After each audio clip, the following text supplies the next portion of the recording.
Introducing the Gracey 1314. This instrument is an area-specific curette which can be used on the distal surfaces of posterior teeth. To find the correct working end, I'm going to hold the toe facing towards me.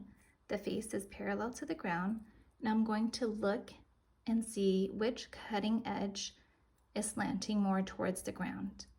There's only one cutting edge per working end, and I can see that this cutting edge, which is already set at 70 degrees, is slanting towards the ground, which is the correct working end. To find the correct working end, you can also flip it and hold it to the distal of the tooth that you're going to scale. And as you can see, the V is pointing towards the distal, which is the correct working end. If I flip it to the opposite end, the bend in that lower shank is facing towards the mesial, which is not correct.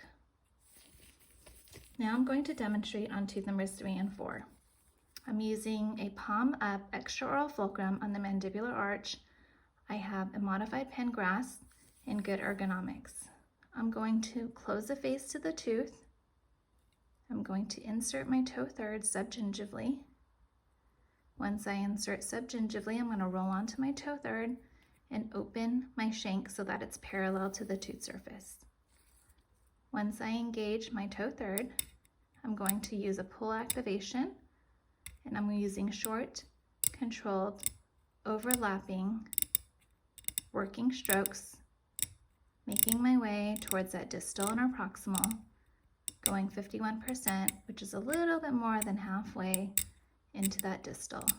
I'm keeping my toe engaged and subgingivally. Once I finish number 3, I'm going to move to tooth number 4, inserting with the back, closing the face to the tooth.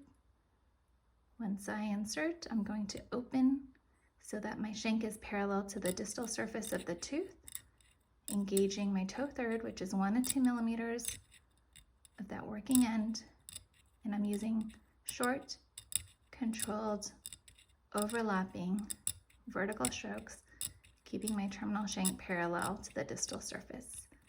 And I'm going 51%, which is a little bit more than halfway into that distal and proximal.